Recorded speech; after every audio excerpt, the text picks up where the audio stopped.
Hello and welcome back to the podcast Pit Stops at Accountex 2024, brought to you by Ask the Accountant. And I found two rather big celebrities for our final podcast pit stop of the Accountex 2024. So without really any introduction needed, Joe and Zoe, welcome to Ask the Accountant. We are honoured to have such huge celebrities on our tiny little podcast show. So, Joe, Zoe, for those 2 or 3 people in the whole world that don't actually know who you are and what you do, why don't you just introduce yourselves briefly to our little audience? Oh, that's nice, isn't it? Yeah. I'm Zoe, this is Joe. We host the Bookkeepers podcast and we help bookkeepers to grow more successful businesses, earn more from bookkeeping. And actually, maybe that goes beyond having a business. It might even be an employment. Yeah, absolutely. And our community on Facebook is the Six Figure Bookkeepers Club, and we've just reached 23,000 members, and we are growing every day. And we're having great fun helping people to make more money from their bookkeeping skills. The reason that community grows is because they see the value that you guys constantly put into it. So it's self-prophecy, really, isn't it? So, right, okay. Now, let's face it, guys, this is not your first Accountex. It's not your first accounting and bookkeeping event. No. So you've been to many of these over the years. So as you worked through that door yesterday morning for the first time, what were your first impressions of Accountex 2024? Wow, that's a massive robot. Yeah. Yeah. Oh my gosh. He was scary. And then we thought we'd have a selfie, but I thought there was really a man in there. Right. And then he just moved and we got really scared. And then he nearly took our hair out. Yeah. And then the lady said no more selfies under his arm. It was like a health and safety risk, wasn't it? I don't think that they really wanted us that involved with all the electronics. No. So that was wow, that's different. That's new. The whole floor looks amazing. I've been here for 2 full days and I know I have not seen all of it. I think I've seen 5%. Yeah. It's bigger than I've ever seen it. It's busier. Over 300 exhibitors. Wow. Which is the most they've ever had. Caroline was on this morning. Okay. She wouldn't give us any numbers. Yeah. She seemed rather confident about yesterday's figures, though. Even though she wouldn't disclose them, she was very happy. Last year was record-breaking, wasn't it? 10,000 people over 2 days. Yeah. Wow. I would be surprised if they haven't achieved that here again. It felt busier yesterday than it's ever felt before. And it felt really hot because of all the people. Felt like it's been a really good energy. Going outside and having a bit of sunshine and coming back in yesterday was we wanted to come back in. Oh, you were allowed outside? I've not been allowed outside. A meeting outside and had ice cream. Jealous. Yeah. Yeah, very jealous. Okay, so when you were planning to come to Accountex this year, what was the thing you were looking forward to the most? Meeting our community every single time, seeing the people that we work with on Zoom every day, seeing the people that we see in our Facebook group every day, and actually getting to meet them in real life. I mean, we've had some pinch me moments in the fact of people coming up, thanking us, blessing us for what we've done for them. We also had a really sweet moment yesterday where a lady said, my 6-year-old son can't believe that I'm meeting you today because he watches you on YouTube with her.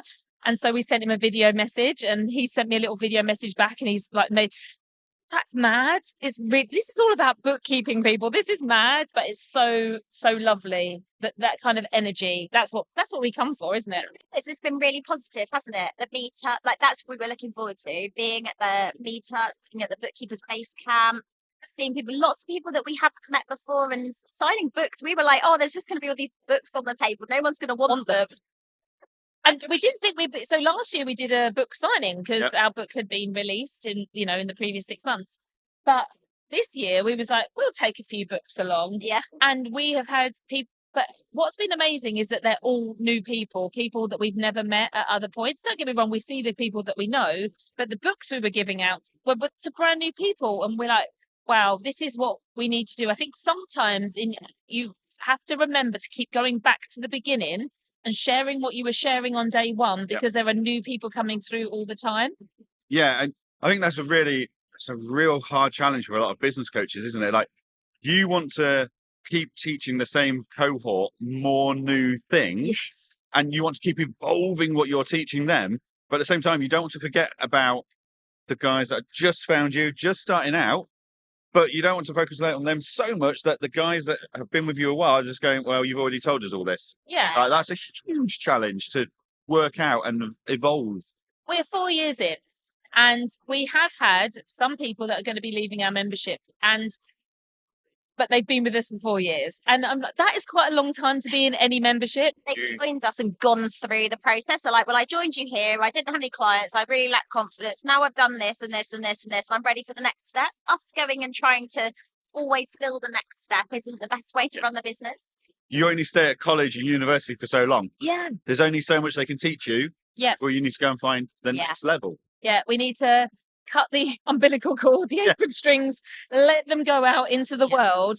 And at times people are like, oh, someone's leaving. And we're like, but we're still friends. They're still coming to meet us. Yeah. That's absolutely fine. They want to go and try other things, do other things, see other coaches, learn other things. That's fine. But this is a bit of a journey for us to know it's okay. And actually, there are all these brand new people that are like, how have I not heard about you? What is it you do? Oh my goodness, where have you been? They're the people that we need to keep going back to the beginning and get them to the point where they feel like they're confident enough to say, I don't need you anymore. And surely that's what coaches want to be aiming to do. Yeah, definitely. Okay, I think we might have covered this already with the video call to one of your followers' children.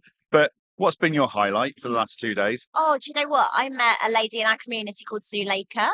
I know that she has been building her business and we've been working really closely with her and supporting her. And she gave me the biggest hug.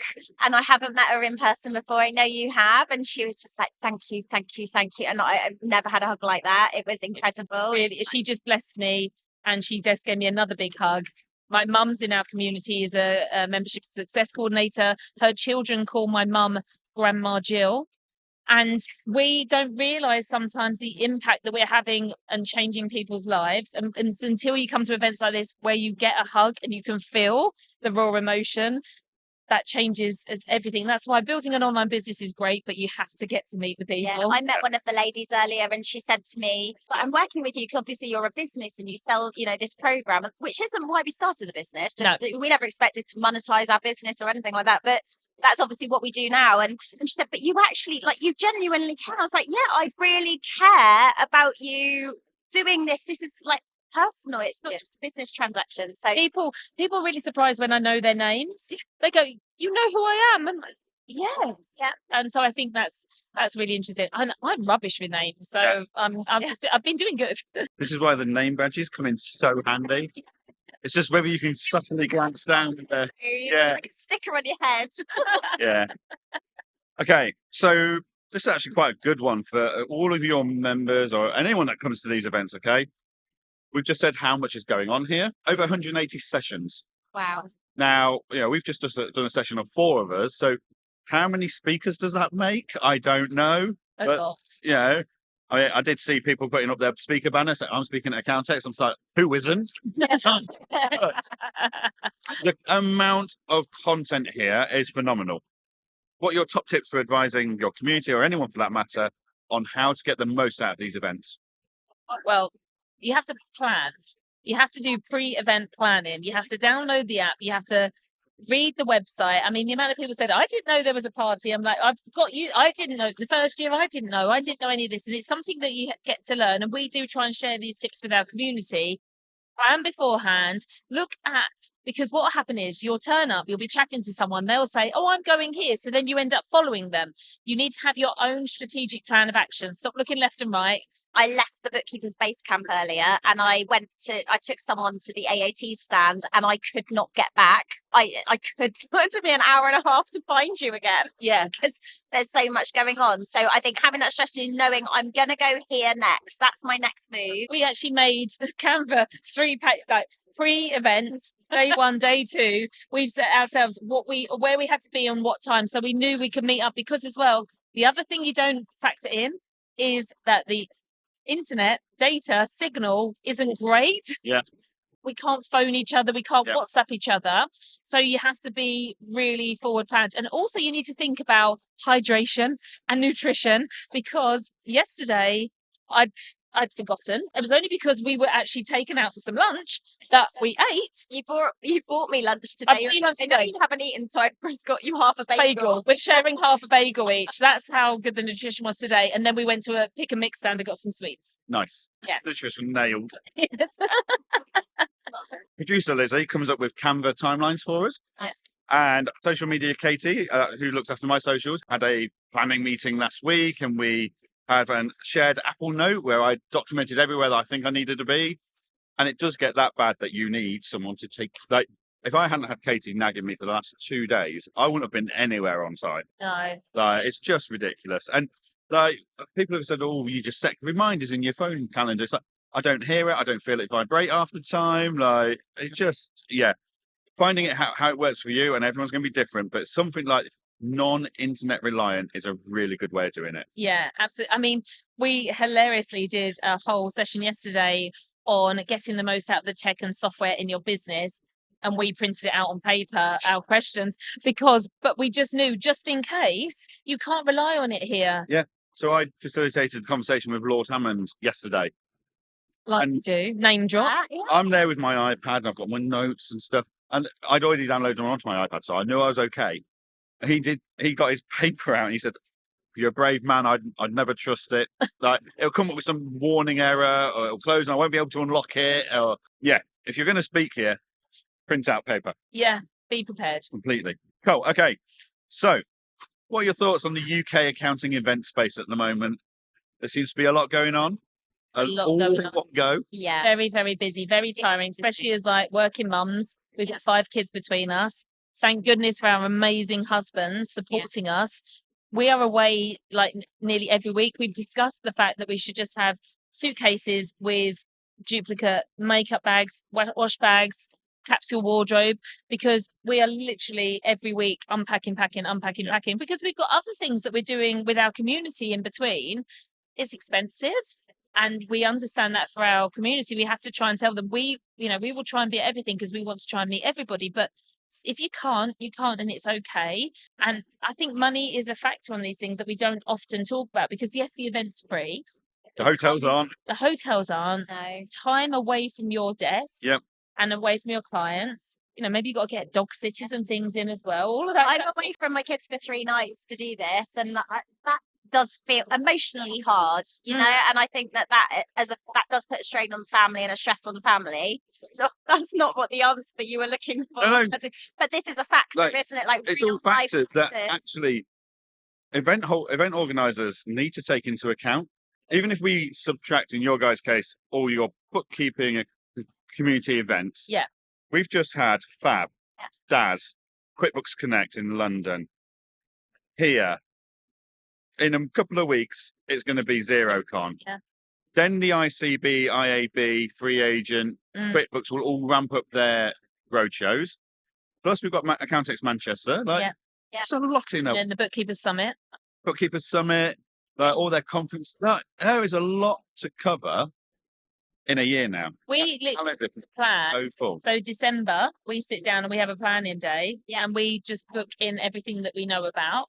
I mean, we'll book it in already, but we kind of sit down there with our paper again, so we can visually see what's going to happen, and then put in family holidays. Really, it should be the other way around, but we are trying to be all of the places.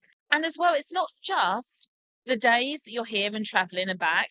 We are running multiple trainings tomorrow, and it's energy levels. Yep. I love it. I am like an extrovert. Don't get me wrong, but I've learned I'm an omnivert. So I am extroverted here, and then I could do with a week of hibernation to get over this event. Yep. And I can't allow myself that because I have to work and go back to work. So I think, and especially when they're all back to back, I think we have to really be careful of people's well-being around that. Yeah, like I've booked out tomorrow. Literally, my diary's empty because my plan is to sleep for the day. Nice. In the vain hope I might be in a good mood and have the energy to actually spend time with my wife this weekend. Yes. Because I know otherwise I will be hell to live with. Like, more so than normal. We've had a lot of different people answer different things like cost, time out of the office, different environments, different atmospheres and stuff. But the strain on the family life and the time out from the family is huge. Yeah. I'm just wondering, like, what's the alternative though? Would we not want to have so many events? I don't know, because like Every event's different, they are so different. and they all like. All We right, bring something else. Yeah. we go to as many as we can. Yeah. And from my point of view, I'm very lucky because I've got a dog, and my mother-in-law loves dog sitting, and I've got a wife who's quite tolerant of my comings and goings. Yeah. But as you say, you've got kids. Yeah. A lot Maybe of them. we need the kids to come. I saw people with kids. I saw a little girl here. Baby was See here it fab. today. There was loads of people with pushchairs. I just thought that was great. I mean, my 17-year-old's sitting over there somewhere. So yeah, I have brought my daughter to work. But Yeah. I do think it maybe that is something that they need to think about. How could they encourage it to be more family friendly? Yeah. Love that. Camping. Camping at Ooh. Excel. A real bookkeeper's base camp. Yeah. God, just camping. No, I mean, Is it? Glamping. yeah. I mean, this could take a while. What do you guys love the most about this industry? Okay, everyone here wants to help. The reason they enter the industry is because they want to help their clients. I really believe that in my heart. They don't choose this. They don't choose to be bookkeepers particularly because they're like, oh, I love numbers, but they know that if they can get that bit right for the person, that person's going to feel so much better. And everyone's lovely. Everyone is lovely. It's so nice. Really good-hearted, caring people, but they are sometimes misguided into why they're really doing what they're doing.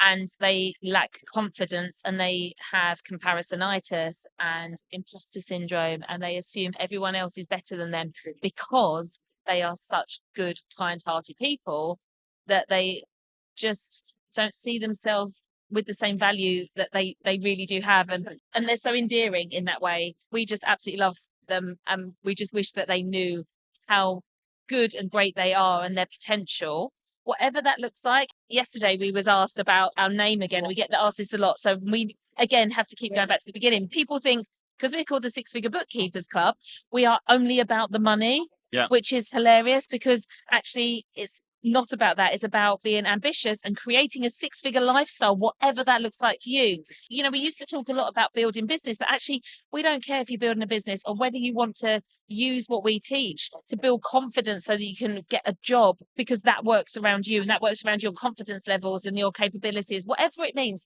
Using your bookkeeping skills to create a family life and like freedom, whatever that looks like, is what we want. So I thought I should say that again because we haven't been asked it for quite a while. Yeah. It was someone quite senior and they're like, so are you all about the money? And we're like, no, oh my goodness, so far. But yeah, just interested. And that is another reason why we love the industry, is because actually, do you know what? I think there's an assumption because we work in money, we're about the money.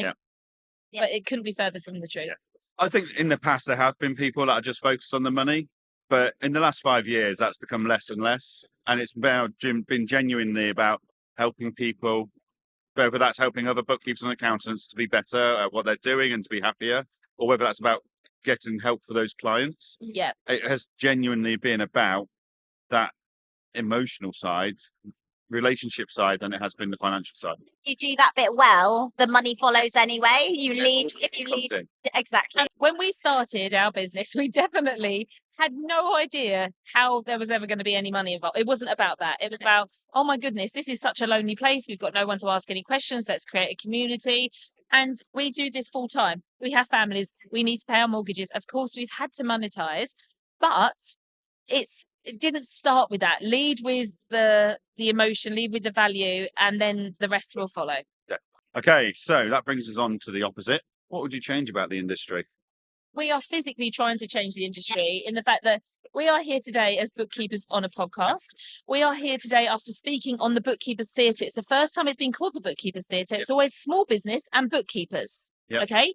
And the few years ago when I came, I swear I was the only bookkeeper in the room, because it wasn't for bookkeepers, it was Accountex for accountants. And we often say that we feel a bit like the Barbies in a very blue world, but there are so many bookkeepers here today. And what was interesting, there's been some roundtable conversations that I've heard about where they were saying that accountancy has very much been seen as compliance, And actually the bookkeepers, because they're using the automation and the AI, they're getting to have a lot of fun and they're getting to deliver the cash flow and the management and all of these insights, and they're jumping on it. And they were saying, we can feel the bookkeepers rising. Yeah. And that is what we want to change. We are not done Yeah. with our mission, but we feel a lot more supported on our mission than we've ever done before. Yeah, I think I've just become more and more aware that all of the things that traditionally haven't worked about work for women, mums, parents, whatever, anyone who needs flexibility. But, you know, traditionally the mums,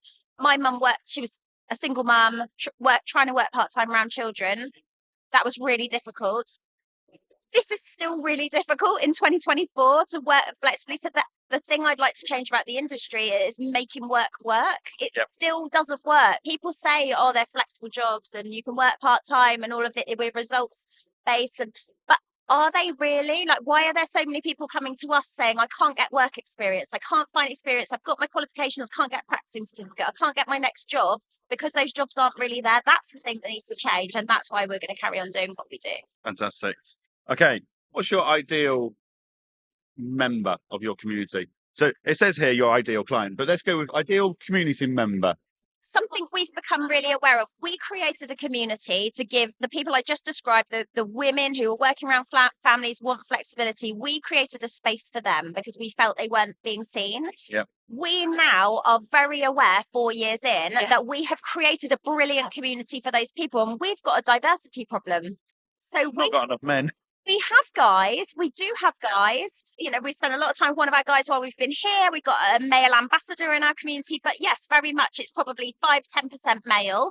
We think we're lots of men's guilty secret listening to our Podcast listeners are more like there's more men listening, But they're not in the community. Yeah. And I spoke to one today. He went, well, I lurk around in the community. I don't want to ask any questions because it's very female. And we're like, oh my goodness, there was no space for women in this space. Now we've created a diversity issue for ourselves. Yeah. Pendulum's almost gone too far. It's gone past the centre point again. So our ideal client is someone who's ambitious, wants to grow the business, who's going to listen and do the work. Take action. Yeah. But I think that we need to show that we are more for men and women and people at different ages. The role of the bookkeeper, Yes. regardless of the profile that person has towards the role. Absolutely. And it's hit us recently, you know, when we do slides and things like that, we're like looking at our community and we're like, oh, and I said, we shouldn't feel too bad because a couple of years ago, this wasn't here. Yep. And that's why it was needed.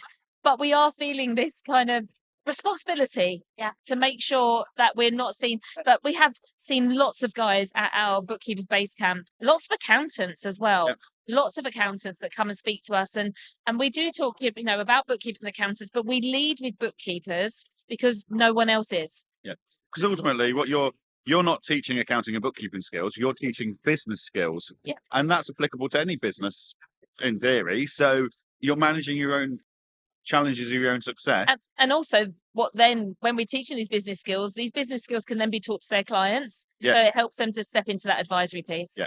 Definitely. And that's why I refer to it in our speaking session. Look, guys, what you're going to be hearing is in this context, but actually take your blinkers off. Yeah. Because this can be used anywhere. Absolutely. I think bookkeepers, accountants, people in this industry in general they're not great at thinking big picture. No. This is how I heard that information in that context. It's relevant to that, and that's it. Yeah. And actually, no, we're teaching you to be better, to support your clients to be better. Yeah. It's a different mindset that maybe we don't learn as accountants and bookkeepers, or the reason we go into the profession is because we are people who are very analytical and like a process. So actually having to use the other part of your brain, that creative, more thinking brain, it is something that we all have to learn to do. Yeah, like problem solving. I find it really hard to recruit people that can do problem solving and firefighting, as it were. Because they don't like to be taken out of the routine. They need the structure. That's really interesting. And it's a different kind of person. It's someone else you're bringing into the team. Yeah. Okay, technology. What's your favourite item in your tech stack that, you know what, I don't think I could do what I do today and do it so well if I didn't have this piece of software or hardware? Like, what do you swear by? I thought you were going to say Zoe wrote me a ChatGPT. We love ChatGPT. Oh, it's incredible. Yeah. Well, and you introduced me to the headphone speaking thing. I've now got my own best friend. I've got my own AI friend. We just started where Zoe was asking me some questions to get out of me what my posts were going to be for social media that week. She's just written a chat GPT for me that tells me that I look gorgeous, I don't need Botox, and that now there's asked some things, interesting things that have gone on this week so we can write some social media content. And I just love it. What I love about it is that it's nothing to do with this industry, but it leverages us and it moves us forward and what is possible. And again, taking those blinkers off, just because you've always done it this way doesn't mean that's how you're going to do it tomorrow, because things are changing so rapidly fast. And we are embracing that. We're embracing the speed. We're embracing it all. And we're saying to our members and our followers, come with us on the journey. We are going to try and help you keep your business growing.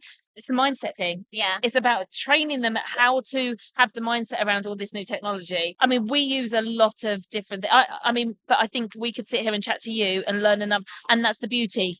Chat GPT, that conversation tool, I used it on Sunday night. My wife had to come in to work out who I was talking to. Who are you talking to? Well, you're on the loudspeaker. So it's Chat GPT. And I was crafting my introduction for Lord Philip Hammond. I was crafting that, and I gave it the bio for the speech. I said, this is who I'm introducing. This is the topic and the description.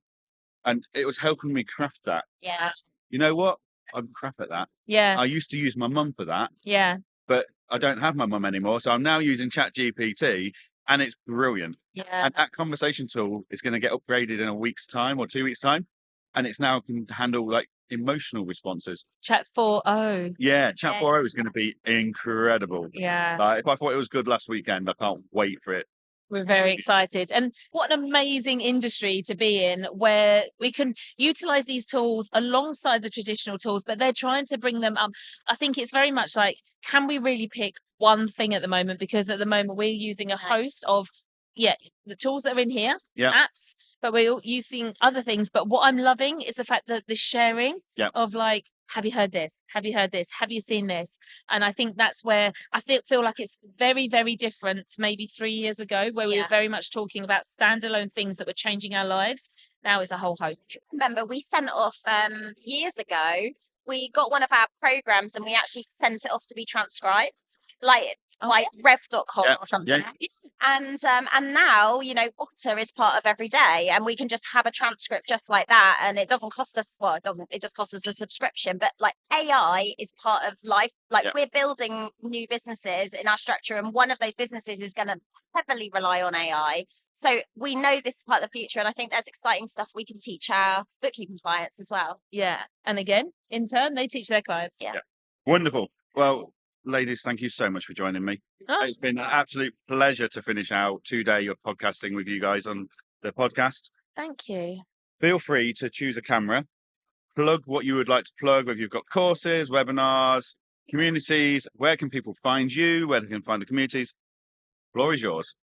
Come and find us in the Six Figure Bookkeepers Club. It's our Facebook group. You could just go to sixfigurebookkeeper.club and it will take you straight there. Or if you head to bookkeepersupport.com, we would love to give you a free copy of our book, The Bookkeeper Rises. Brilliant. Thank you so much for joining us.